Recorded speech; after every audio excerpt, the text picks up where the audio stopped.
We are well aware of how bad the US Navy is with shipbuilding as of now. It's not a hot take. US Navy is at a very bad place. They have no proper replacement for the early Burke. The future of DDGX, which was supposed to be the Burke replacement, is now uncertain with the announcement of the TRAM class. Columbia-class ballistic missile subs are delayed to almost 2 years.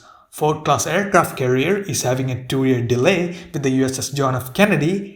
US Navy's new nuclear fast attack submarine, the SSNX, was supposed to begin procurement in the early 2030s. It is now pushed back to early 2040s. This is of course excluding the utter failures in between like the Constellation, LCS and the Zumwalt before that.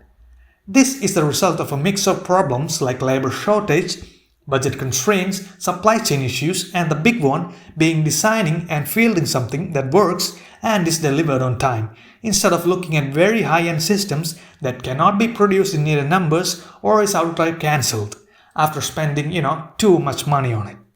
We are going to talk about the very recent example, the TRAM-class battleship and the new FFX frigate. So let's begin with the Golden Fleet announcement. The Golden Fleet is US Navy's new supposed plan to rescue American maritime industrial base from the fiery depths of hell. And the flagship of that Golden Fleet is the TRAM-class battleships. The moment battleships was mentioned, we all knew it wasn't going to be literal battleships like an Iowa, so the mind obviously go to cruisers, a revival of the CGX program which got cancelled like 15 years ago. Not a bad start, have a cruiser which can do air defense better than destroyers since magazine depth is much needed these days. Now details about TRAM-class battleships dropped from the Wall Street Journal and in the press conference from Mar-a-Lago. Turns out it isn't a cruiser either, so not a battleships and not a cruiser. Instead, it is the perfect example of how US Navy keeps creating problems faster than it can solve them. Let's look at the specifications. 128 Mark 41 VLS, 12 conventional prompt strike launchers, which is the incoming hypersonic weapon, 2 rolling airframe missile launchers, which is 21 missiles each, multiple 300 kW or 600 kW lasers, 4 Odin laser dazzlers, 2 counter-UAS systems, 4 30mm guns, 2 5-inch guns with high-velocity projectiles or HVP, and finally a 32 megajoule railgun. The displacement is estimated to be around 35,000 tons with 880 feet in length, 115 feet in beam, 30 feet in draft, and the US Navy is planning to buy 25 ships in total. As I said, this is not looking like an air defense cruiser with all these different weapons. It's something exquisite. Looks like a force multiplier with questionable armaments. But what makes 95% of the problem here is this news. TRAM class replaces DDGX, which is the early Burke successor. Now this is pretty much the understanding from USNI and TWZ talking to officials in the US Navy. Now more outlets are reporting on it. A destroyer being replaced by a ship that weighs 35,000 tons, but this is not a done deal since it needs to go through US Congress. The TRAM class is projected to cost 3 times an early Burke and 2 times a DDGX, and there is a very low chance of them actually acquiring 25 TRAM class given the estimated cost of $10 billion a ship. The US Navy was planning to buy a total of 28 DDGX that cost half the price in comparison. I think you know where I'm going with this. The chances that TRAM class succeeds with current requirements with 25 ships delivered is very low by design, and that should concern everyone given it replaced DDGX. The US Navy will have a major destroyer problem in the future if this goes forward. This is looking to be a very high-risk program. At the moment, there's a lot of early Burkes that's awaiting retirements and a lot others that are no longer cutting edge. Many might not have known this. As of now, there's only a single early Burke with an AESA radar. 2 if we count the delivered but not commissioned early Burke. These are SPY-6 V1 with gallium nitride arrays, while the rest, exactly 73, are running SPY-1D PEC array. SPY-1Ds are excellent, but it's very much past tense, and the last one delivered with the SPY-1D was USS John Basilio in 2024 in the Flight 2A configuration. Out of the 46 Flight 2A that's currently in service, Only 15 of them will get radar upgrades under DDG Mode 2.0 modernization program. They will be fitted with smaller SPY-6 V4 with 24 RMA per phase compared to the SPY-6 V1 seen in Flight 3s with 37 RMA per phase. Look at this poor thing. This is DDG-91, a Flight 2A early Burke destroyer with a CV Block 3 electronic warfare upgrade. You can understand the disadvantages of having to keep upgrading a late 80s design. Early Burke replacement is incredibly important. The US Navy will end up with just 15 upgraded Flight 2As and a total of 24 contracted Flight 3s with 2 already delivered. That's only 39 modern destroyers going into the late 2030s. Now that's the consequence if an early Burke successor does not hit the water. You want to know how much modern AESA-cube destroyers China has now instead of just the 2 Flight 3 by US Navy? PLAN as of now have 33 Type 52Ds and 8 Type 55s with AESAs. Huge arrays too. Type 55 AESA panels are the largest on a surface combatant. That's around 75% of their fleet compared to 2.7% of US Navy. I'm not saying they will outperform US in quality, but they are very close to that and already outperform in quantity, and that trend will only grow. Let's look at PLAN commissioned vessels in 2025.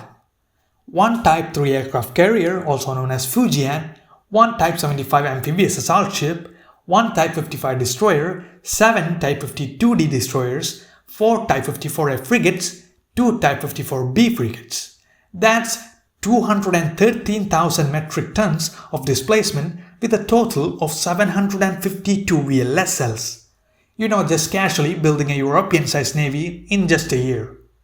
Let's compare that to the US Navy. One Virginia-class nuclear attack submarine, one Independence-class littoral combat ship. That's just 10,900 tons of displacement with a total of 12 VLS cells. You know how pathetic that is? Even worse part is, there's a very little chance of US Navy fixing this trend given the recent decisions. The only way TRAM class can actually be built is if they reduce the cost and tonnage to make it into an air defense cruiser by design finalization, rather than, not be built while also taking DDGX to the grave. This might have already killed the US Navy's much needed FAXX program. So, this is a 35,000 ton ship. It should at least carry double the VLS of a Ticonderoga cruiser for that to make sense. But it has only 15% more VLS than a Ticonderoga, all the while being around 20,000 tons heavier. You are building a ship 3 times heavier than a Ticonderoga and then forgetting to triple the part that actually fights. Now, how do we fix the TRAM class so that it actually exists in the future? First, we are going for the railgun. The technology is far from mature. Significant limitations still exist. Ask Japan, they are moving forward, but it's at least a decade or more away from being a reliable weapon system, which would be, of course, after design finalization on this ship. US Navy building ships around a weapon that doesn't exist or is not actually finished is not a new thing. Please don't do that again. So rip the railgun right out and put Mark 41 VLS or Lockheed's GVLS, which would give options for bigger weapons like the bigger booster SM-3 that's currently incompatible with Mark 41 VLS. Second, CPS launchers. This ship, given its size, even if you reduce it to 25,000 tons, will be no doubt an air defense cruiser to protect Harrier strike groups given extensive Chinese anti-ship weapons. You are wasting space again with CPS. You may ask, isn't it actually useful since the Navy can strike targets up to 3,500 kilometers with it and do it fast since it is, hypersonic? Well, this is an air defense cruiser now. You can launch CPS from Virginia-class subs, which is much more survivable as a platform. There is also 3 Zumwalt, which is being outfitted with CPS. DDG-1000, the first Zumwalt, has already finished with the upgrade and will undergo live fire test sometime later next year. This is DDG-1000 while it was undergoing CPS outfitting. You can see how huge those modules are. Now, DDGX can also carry CPS with no problems, which is of course revived in our plan to fix everything. Third, nuclear tomahawks. US Navy does not operate them since late 90s, waste of resources to bring them back, also waste of a few VLSLs. Now lasers we are not gonna touch. Having 300 kilowatt or 600 kilowatt lasers is important. Most powerful one in the US Navy at the moment is the Helios, which can be scaled up to 120 kilowatts. Ways to go for 300 and 600 kilowatt systems, but they have programs like the Songbo pushing on for that. In the end, the TRAM class will be smaller and weigh around 25,000 tons or less. Now you can actually man this thing, and you can fit around 200 VLS on it. You know what you got now? A DDGX that's bigger and have far more VLS and without a CPS launcher. You might say it's not possible. Well, it is with margin for improvement in the future already considered. You need proof. Look at the Japanese ASCV. It's a ballistic missile defensive ship which was supposed to be 25,000 tons, which now got reduced to 15,000 tons. It has 128 Mark 41 VLS cells, AGs and all other goodies. Now you can comfortably make the assumption that a 25,000 ton ship can be built with US Navy standards, high power lasers, more VLS and with all the room for upgrades. Besides all that, even US Navy considering a ship which weighs 35,000 tons while only having the same amount of defensive magazine depth as a 15,000 ton Japanese ASCV is frankly insane. Even more insane when it replaces DDGX. US Navy dug themselves in a hole. All they had to do was try not do anything stupid and go forward with DDGX and buy as many as they can, build as many as they can. Then maybe make a bigger DDGX as an air defense cruiser. Now they messed it up and needs to reverse course as soon as possible. What US Navy needs is a hell of a lot of DDGX and fly 3 Burkes in the Pacific, or looking more likely anywhere given we got a peek into the Pentagon 2025 report regarding China. It's not looking good. It says China plans to have 6 carriers by 2035, conventional DF-27 intercontinental ballistic missiles which also have an anti-ship variant. Now you heard that right, an 8,000 km plus ranged ICBM that can do anti-shipping. I personally don't think they'll just stay in the Pacific, but what do I know? US Navy could get 288 VLS by buying 3 Fly 3 Arleigh Burkes for the cost of a single TRAM class, or get 192 VLS by buying 2 DDGX for the cost of a single TRAM class. Again, you can always make more missiles to fill them, and you need to. People might say US Navy can't put as many VLS as the Chinese in the water, but they can certainly try, which they are not doing by the way. They are choosing to lose that fight. Another thing that will complement having many VLS cells and weapons is the ability to have reloading at sea. The US Navy has that capability with transferable reload at sea method or TRAM. Buy more ships whose roles is just to do that. Every second you waste time in port reloading is the time that you're out of combat while also being vulnerable to enemy attacks. Now I'll call what TRAM class is. It's the confused class. It doesn't know if it's a cruiser because too few VLS for the weight. It doesn't know if it's a multi-role like a destroyer because again too heavy for a destroyer. The only case for a ship that has to exist, as I said, as an air defense cruiser. And it can do that by being 10 to 15,000 tons lighter. So the confused class it is.